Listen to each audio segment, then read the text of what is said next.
E Confúcio? A gente não fala sobre Confúcio. O que dá para aprender com Confúcio? Confúcio tem coisas maravilhosas. Uma coisa que eu gosto muito dele é o segredo de uma vida toda cerimonial. Ou seja, que todo momento tenha sentido. Ou seja, você vai se sentar para tomar um café em família, você não está alimentando só o corpo, está alimentando a alma também. Então, ali a maneira como você põe aquela mesa, as coisas no seu devido lugar, da melhor maneira possível, a postura das pessoas totalmente disponíveis para o grupo, para que haja ali uma troca de ideias, de propostas, de sonhos. Ou seja, é um momento cerimonial, é um momento sagrado. O sagrado é a função de dar sentido. Quando a gente faz as coisas de maneira cerimonial, tudo na vida tem um sentido. O momento de uma refeição, onde todos se sentam juntos para compartilhar aquele momento, todos presentes, todos disponíveis.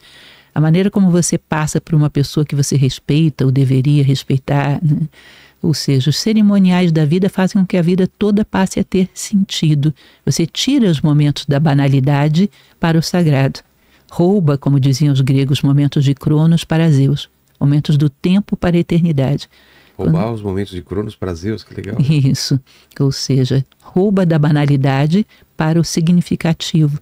As coisas passam a ter um sentido, a maneira, o requinte. Eu me lembro que quando a gente estava na pandemia, uma vez eu filmei um vídeo mostrando como era a minha mesa. Eu estava sozinha em casa, como era a minha mesa para o almoço.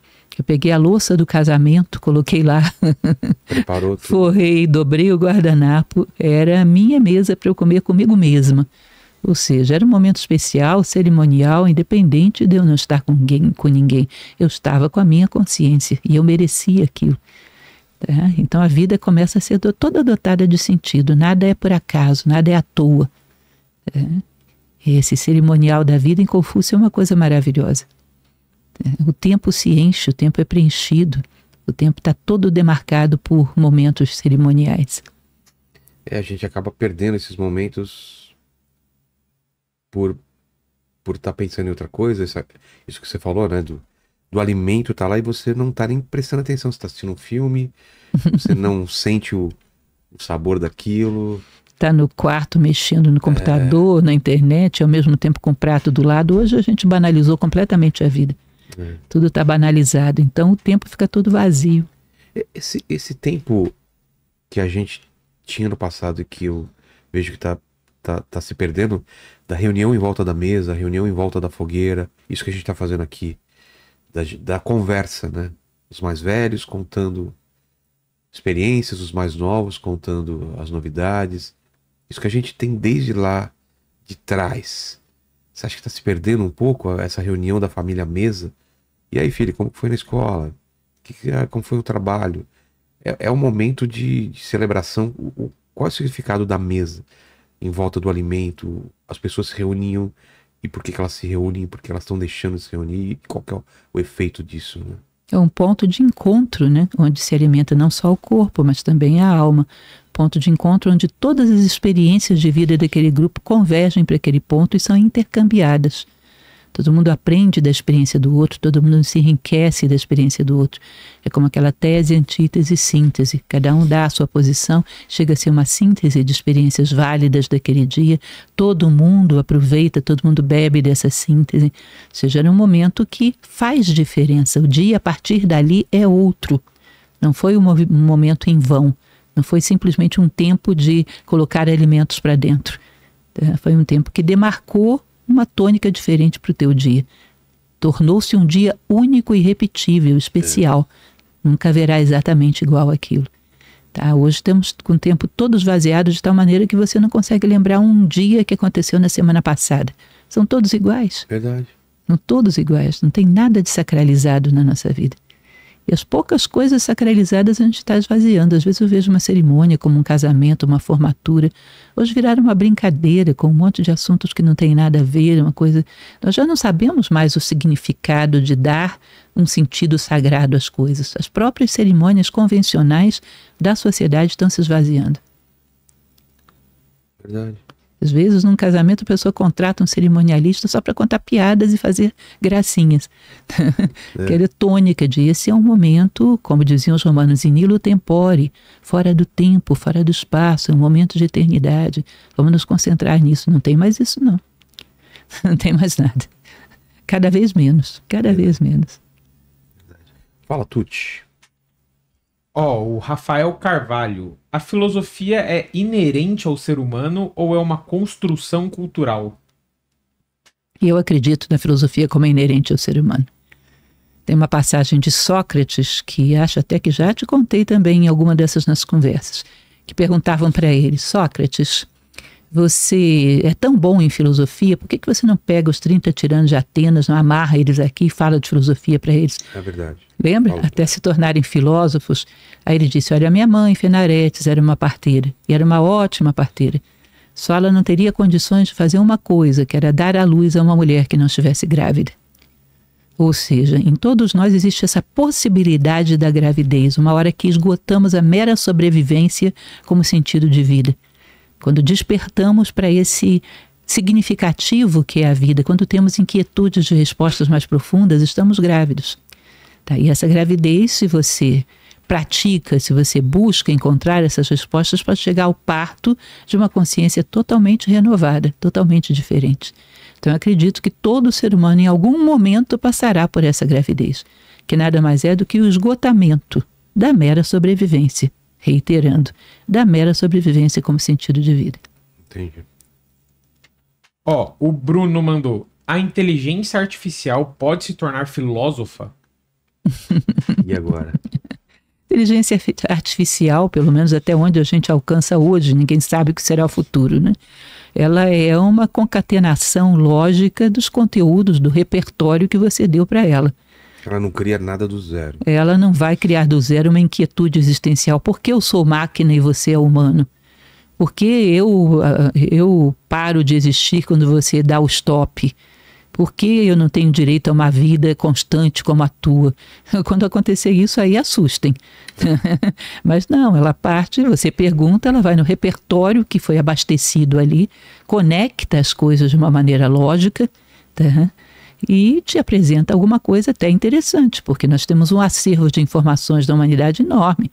E ela processa esse acervo muito rapidamente, com muito foco, né? Busca exatamente o que ela quer. Então, ela te fornece como se fosse um mecanismo de pesquisa muito interessante. Mas a autenticidade, filosofia é autenticidade. Questões existenciais próprias que decorrem do fato de você estar no mundo. Faz todo sentido. Fala, Tuti. O Júlio mandou: qual é a relação entre liberdade e responsabilidade no campo da ética? A relação é total, né? Nós somos tão livres quanto responsáveis podemos ser. Por que uma criança não é livre para decidir o seu destino? Porque ainda não tem responsabilidade para arcar com as consequências. Então o pai decide o que ela vai comer, o que ela vai estudar. A partir do momento que vamos ter responsabilidade para assumir o que fazemos com a nossa vida, vamos tendo liberdade. Tá? E a nossa liberdade vai se tornando maior quanto maior for essa responsabilidade.